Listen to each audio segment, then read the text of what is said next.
Apoio Cultural, Personal Royal Hotel e Habitas.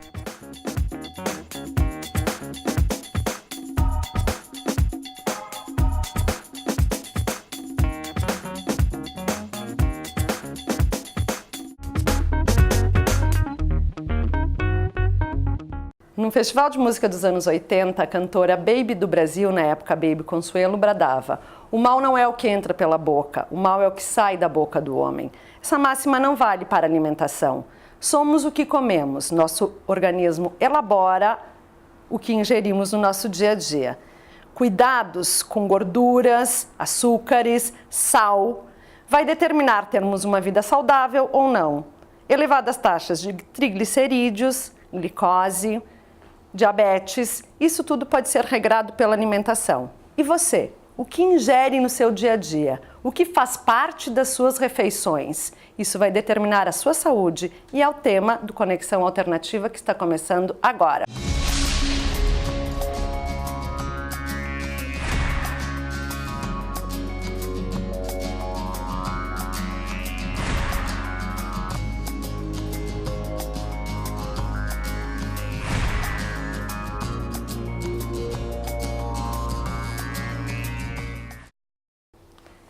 Para falar conosco sobre isso, está aqui a nutricionista clínica Ticiane Moura Gonçalves. Ticiane, obrigada por ter vindo. Obrigada. Oi, Vir, tudo bem? Tudo ótimo. Tici, somos o que comemos? Com certeza. Na verdade, hoje já existe pesquisas que é na gestação, né, da mãe, que a gente tem que cuidar já os alimentos para evitar que essas crianças tenham problemas futuros de obesidade ou um jovem adulto, ou até uma pessoa, né, um adulto, com obesidade. Então, essa pergunta é super válida. O que a gente ingere hoje vai determinar o que eu vou ser daqui uns 10, 15 anos. Então, a alimentação balanceada, ela acaba se tornando assim, ó, o que seria o ideal de... O que é uma alimentação balanceada? A gente olhar para o nosso prato e ver no mínimo 5 cores diferentes. Quanto mais colorido o prato, mais saudável ele se torna. Então, uma pessoa que acaba ingerindo mais fritura, gordura, ingerindo tudo mais muito branco, né? Tudo muito branco, ela com certeza pode ter problemas de diabetes, colesterol, triglicerídeos. Claro que um pouco a gente investiga a genética da pessoa, mas o que a gente come realmente é o que vai determinar. E tem uma questão, tu falou a questão da obesidade, mas nem todo magro é saudável. A gente também tem que levar em conta isso, com né? Com certeza, porque eu posso ser magra, mas eu tenho altos índices de colesterol e triglicerídeos. Às vezes uma pessoa gordinha, ela tem os índices de colesterol e triglicerídeos dentro da taxa normal. Então, o que acontece? A determinação é do tipo de alimentação, que a gente pode comparar, por exemplo, assim, ó, um adolescente de 20 anos que come super saudável, mas ele também pode ter o colesterol, porque ele tem, tipo, a gente chama uma hipercolesterolemia familiar, então tá na genética, comparando com uma criança de 5 anos, que ela não tem obesidade infantil e hoje está super comum aparecer nos consultórios, e ela tá com triglicerídeos e colesterol elevado. Então, isso é determinante por causa da alimentação. Ela está tendo bastante erros alimentares, né? Me diz uma coisa, tem algumas taxas sanguíneas que aumentam com a idade, que a gente percebe, todo mundo fala. Uma das questões é pressão arterial, que também tem uma ligação com a alimentação, os triglicerídeos, colesterol, em algumas situações a diabetes não está tão ligada à idade, né? O que a gente pode fazer com o passar do tempo? O que a gente tem que passar a ingerir e o que a gente tem que deixar de ingerir? Porque também tem essa questão do leite da criança, que a passar do tempo deixa as oleaginosas, que agora estão fazendo parte da alimentação, né? Com certeza, o ideal é sempre a gente introduzir alimentos integrais, né? Os alimentos integrais, na verdade, eles ajudam a diminuir, em questão por causa das fibras, a diminuir essas taxas de colesterol e triglicerídeos. Principalmente a aveia, que é uma das coisas que a gente orienta hoje, a usar em torno de 2 colheres de sopa de aveia por dia. Além de aveia, diminuir a quantidade de carnes vermelhas, né? Que a carne vermelha, ela tem bastante colesterol. Aí tu diz assim, mas eu tirei a gordura da carne. Mas, na verdade, a carne vermelha, mesmo que a gente retire aquela gordura aparente, ela tem a gordura... Ela é gorda. Intramuscular. Então, assim, usar mais peixes, carnes brancas, evitar as frituras, comer coisas mais cozidas, assadas. Como tu falaste antes, introduzir as oleaginosas, que hoje está na nova pirâmide alimentar, que antigamente ela não tinha, e as pessoas não tinham o hábito de usar ela, né? E isso é um fator determinante. Eu acho que as pessoas acabaram de diminuir os farináceos e introduzir coisas mais integrais. Vir, e tu como mãe, como é que funciona essa questão da alimentação dos teus filhos? Que todo mundo fala que é muito difícil fazer com que as crianças comam legumes e verduras, principalmente.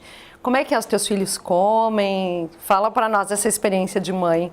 Na verdade, eu acho que muito vai do modelo também dos pais, de terem também já introduzido um hábito alimentar para que se possa oferecer esses alimentos de uma forma prazerosa para a criança. Confesso, tipo assim, tu oferece? Confesso que estamos em fase de adaptação nesse sentido. Mas eu acho que é muito bacana, assim, poder rever esses conceitos, porque o que se tinha como padrão até um tempo atrás é justamente da criança gordinha, bolachudinha, fofinha. Quanto mais cheia de molinha, mais bonitinha. As dobrinhas, As dobrinhas, né? Exato. Isso era visto como saudável. Hoje a gente já tem toda uma padronagem diferente nesse sentido. Então eu acho assim que não é difícil, desde que seja um hábito familiar, que vai introduzindo devagarinho. Eu sou contra forçar que a criança coma. Nunca forcei. Come isso ou não come nada. Exato, nunca forcei, eu ofereço, eu muitas vezes explico, tento dar uma forçadinha, não no sentido assim, tu tem que comer, mas talvez assim, mudando, vamos supor, se não consegue comer in natura, então de repente, quem sabe, vamos cozinhar junto com um feijãozinho, alguma coisa assim, sabe que em outros alimentos, isso né? que tu traz, eu acho que é uma coisa até queria ver com a Ticiane, tem duas mudanças aí que eu vejo, né? Uma que as escolinhas também estão oferecendo lanches e as escolas normais, não só as escolinhas. Não só as escolinhas. E a maioria das escolas, eu acho que todas por legislação, tem que ter nutricionista, né? Então, eu gostaria que a Tici falasse para nós sobre isso. E também essa questão de oferecer de uma forma diferente os alimentos para as crianças. Porque eu vou pegar o brócolis. O brócolis, de repente, isso vai servir ali só aquecido, ele não tem gosto. Agora, um brócolis com queijo, com molho branco, com requeijão, já troca, né, já de cara. Eu acho que dá pra gente pensar nessa hoje, possibilidade. Assim, na própria internet existe milhares de formatos, inclusive de pratos infantis, onde a gente decora o pratinho com, de repente, a carinha de um palhaço ou de uma casinha, com pedacinhos de cenoura, enfim. Eu acho que isso é muito legal, porque a criança, ela entende a alimentação também como uma brincadeira. Então, acaba não sendo uma imposição. E ela, a partir do momento que ela experimenta e ela se identifica com o gosto, né, com o sabor, ela já vai aceitar mais fácil numa segunda, numa terceira, numa quarta vez. Pode ser que eu vejo assim, os meus têm fases também, né? Tem épocas que eles preferem um tipo de fruta mais do que outras, apesar de ter vários, né, uma diversidade maior. Muitas vezes muda o clima, então eles preferem um outro tipo. Então, eu acho que o legal é justamente isso, é não criar uma neurose em cima, né? Mas tornar agradável e saber compensar, né? Então, vamos supor até a própria questão do doce, né? Aí eu falo como mãe, depois tu fala como nutricionista. Eu até queria ver que a Tici nos dissesse isso, e até porque tem uma outra questão que ficou, pra gente não esquecer, que é assim, ó, especificamente em se tratando de colesterol, que é uma coisa que está intimamente ligada com a alimentação, tá? O que é proibido? Porque a gente não sabe. Eu não sei o que aumenta a taxa de colesterol, não sei se tu sabe, Vir. E eu sei de crianças que já estão com taxas de colesterol alta, acho que sabe? Principalmente os gorduras saturadas, né? As bolachinhas recheadas. O que aumenta realmente o colesterol são as gorduras saturadas. O que é a gordura saturada e a trans que tem ali, livre de trans, trans, a gordura. A gordura saturada, basicamente, ela é encontrada em carnes vermelhas. Tá? E a gordura trans, ela é um tipo de gordura que ela sofre um processo de hidrogenação. Então, assim, principalmente salgadinhos de pacotinho, esses produtos de padarias, eles têm essa gordura hidrogenada. Então, tudo que produto que diz ser de gordura hidrogenada ali nos ingredientes, ele tem gordura trans. E isso vai fazer com que aumente o colesterol total e o LDL, que é aquele colesterol ruim. Então, é isso que a gente tem que cuidar na alimentação. Carnes, né? Carnes com gorduras aparentes, pele de frango, as frituras principalmente fora de casa, porque se eu comer uma fritura onde eu usei o óleo várias vezes, por exemplo, super saturado, então eu estou saturando, isso pode aumentar o meu colesterol. E a gordura trans, hoje em dia, o que acontece? A indústria alimentícia, o que ela fez? A maioria dos alimentos que a gente olhava vai dizer zero gordura trans, mas eles estão usando também o óleo de palma. E tem pesquisas feitas que também o óleo de palma, apesar de ser um óleo, ele pode aumentar o colesterol. Quer dizer, plante seus alimentos e coma em casa, de preferência sim. só no bafo ali, cozidinho. É difícil, né, gente? Vamos combinar, que a gente né? tem que ter um equilíbrio, né, na alimentação. Acho que não é nada proibido, acho que tu tem que ter, na verdade, o equilíbrio nutricional. Eu vejo, por exemplo, a questão da sobremesa, que é o doce, que é uma coisa assim, que teve, acho que se tornou vilão também, né? Nós vamos falar depois sobre os heróis e os vilões. Cada pouco muda, daqui a pouco o açúcar branco vai virar o herói da história. Exatamente. Então, assim, que não se deve apresentar o doce ou o açúcar até os 2 aninhos para a criança. É muito difícil isso, porque às vezes tu leva eles numa festinha ou tipo na casa de um coleguinha e de repente eles saem chupando um pirulito, uma bala, enfim.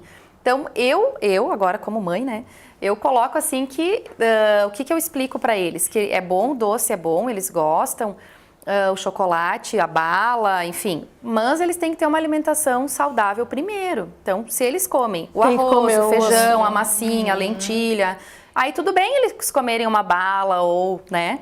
Então, até que eles mesmos vão conseguir criar essa consciência do que eles têm que priorizar naquele momento. Bom, a gente está encerrando esse bloco, no próximo a gente continua, mas eu quero dizer que na maioria das vezes eles só comem o salgado para poder comer o doce, né? Com certeza. E agora eu tô lembrando da filha de um amigo meu que a mãe disse... Ela fica já esperando a sobremesa, ela come e termina já dizendo, agora eu posso comer sobremesa? A sobremesa e a surpresinha. Então assim a gente encerra esse bloco, voltamos daqui a pouquinho, fique aí.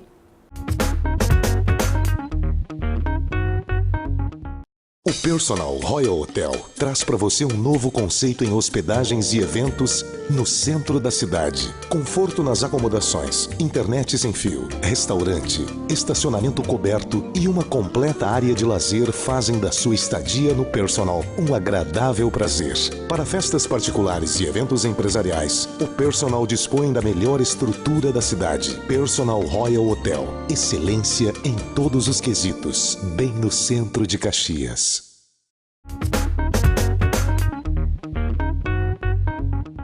E o Conexão Alternativa hoje aqui no Personal Royal Hotel, que é nosso apoiador junto com a Habitas, nossos modelos da Pó de Pimenta e os calçados da Silvana Secato. A gente já estava com saudade aqui de gravar no Personal, né, Ver? Isso aí. A gente estava falando dos doces, né? Mas até que a nossa culinária aqui da nossa região não é muito voltada para o doce. Mas vamos combinar, né? Que a mesa farta é reconhecida na nossa região e reverenciada. Como resistir às tentações dessa comilança toda aqui da região nordeste do estado? Eu não falo nem só de Caxias, que Caxias, Bento, Flores da Cunha, Antônio Prado.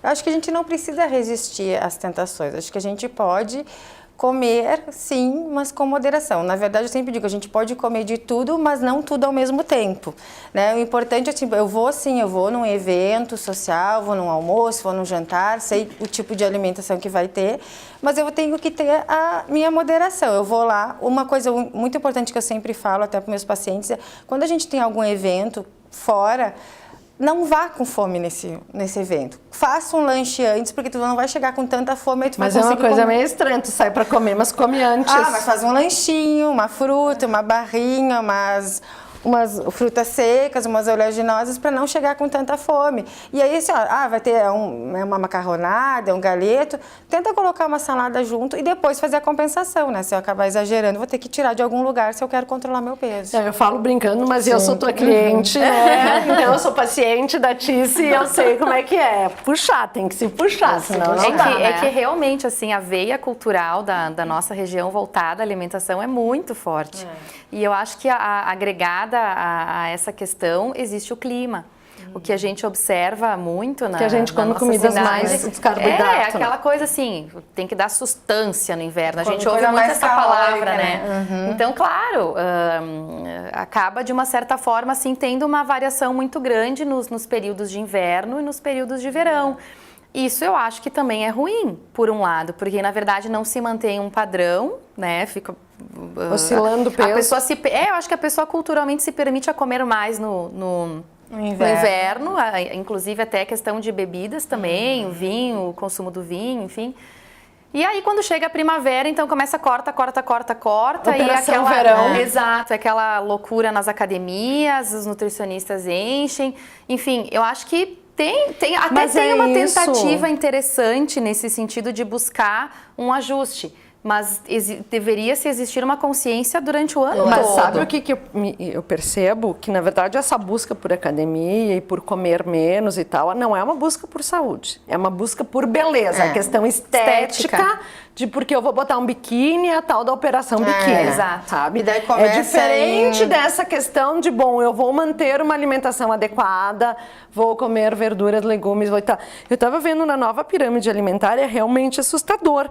Porque a carne vermelha, né, e os doces tá lá em cima, né, depois de tudo, que reformou a pirâmide alimentar toda agora, a pirâmide né? alimentar, que antigamente, até se a gente olhar, fazer uma comparação com a antiga e a nova, os carboidratos complexos, tipo os farináceos, eram na parte de baixo, né? Agora eles estão lá em cima. Agora eles estão lá em cima. Então, o que eles colocaram? A primeira coisa, a primeira parte, são os exercícios físicos, que nem tinha na outra pirâmide, e a carne vermelha, os doces, açúcares e os refinados foram para o ápice. Então, para te comer esporadicamente.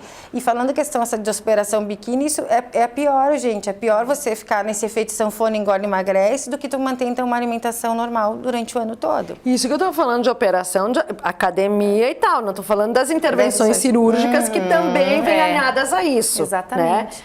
Né? E isso que me deixa um tanto quanto preocupado, porque daí a busca pela beleza, pelo padrão estético, para estar favorável a essa questão, tu abre mão muito da tua saúde, porque tu nunca come direito. Nunca come direito e ainda tu envelhece. Fica à base de água e salada. E eu acho que uma questão interessante é no grupo dos adolescentes também, que a gente tem que fazer uma ressalva, porque, sem dúvida, a mídia acaba interferindo muito nessa questão da aprovação no grupo, que eu tenho que estar com o corpinho bonitinho, saradinho.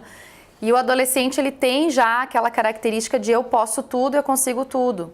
Então, o que eu tenho muitas vezes visto no consultório, além de ter aumentado os transtornos alimentares, como a anorexia, bulimia, enfim, a obesidade, mas principalmente a anorexia, bulimia, é aquela tentativa deles, sozinhos, quererem fazer a sua própria dieta.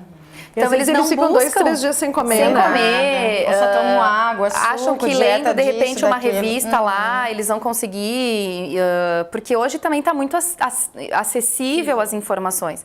Só que eu acho que tem que ter toda uma consciência, principalmente dos pais, observarem que tipo de alimentação eles estão fazendo, quanto eles estão ingerindo, porque hoje os pais às vezes não têm controle, porque não almoçam mais junto, às vezes jantam em horários diferentes. E de realmente indicar para um profissional, porque eles estão numa fase de desenvolvimento, eles estão em uma fase de crescimento, não é simplesmente parar a alimentação, né? Então, acho que essa consciência é muito interessante de se fazer. E eles acabam fazendo restrição de nutrientes também, que é importante nessa fase, né? Eles acabam não comendo isso, não comendo aquilo. Que tem muito, já no desequilíbrio, né? Já tem o desequilíbrio, daí tipo assim, não tomo leite, vou cuidar do leite. E eles precisam do cálcio, que é um nutriente importante para o desenvolvimento dos ossos, então eles acabam fazendo essas restrições alimentares, ficam magros, mas nutricionalmente desnutridos, né? Falando no leite agora, que o leite agora teve uma época de virou vilão da história, porque todo mundo é intolerante a glúten e a lactose, né? E fica essa questão. E volta e meia tem um herói e um bandido na história da alimentação. Quando não é o mesmo ao mesmo tempo, né? O café era ruim, agora de repente é bom. O vinho tinto era ruim, agora é bom, porque tem flavonoide. O que mais que me lembra? O chocolate. O que tem de verdade, o que tem de mentira nesses mitos e qual é o herói da hora e o vilão da hora, Ticiane? Eu acho que a gente tem que cuidar, assim, porque a nutrição é uma área que ela está sempre em busca, estão sempre se fazendo pesquisas, né? Então, por isso que às vezes surge na mídia uma coisa assim, do que nem tu falou, questão do café, que antes era ruim, agora é bom. Então, por isso, porque os pesquisadores estão atrás, eles acabam descobrindo alguns nutrientes que antigamente não se tinha. Eu acho assim, e aí tem coisas que saem na TV, saem na mídia e as pessoas saem loucas atrás fazendo e nem vê se realmente... Eu acho que tem que buscar uma coisa que realmente tem comprovação científica, em primeiro lugar. Porque não é todo mundo que é intolerante, por exemplo, que não ao glúten, é intolerante ao lactose. leite, que é o glúten.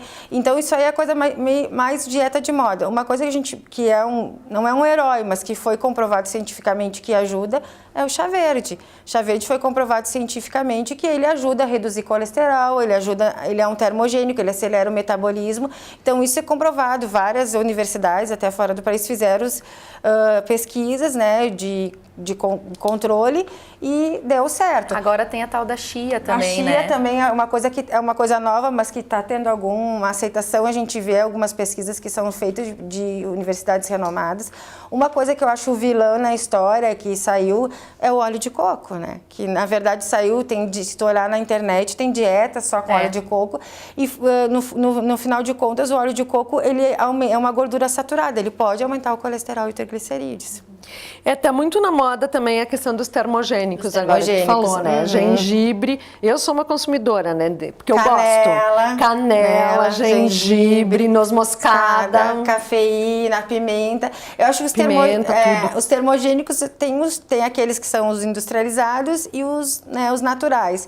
São válidos, sim, eles realmente aceleram. Qual é a grande sacada dele? Acelerar o metabolismo. Acelerar o metabolismo e queima a gordura. Né? Aí, claro, os industrializados, eles normalmente são tipo o óleo de cártamo, que é um industrializado, junto com a cafeína. E tem a cafeína porque acelera também mais, né?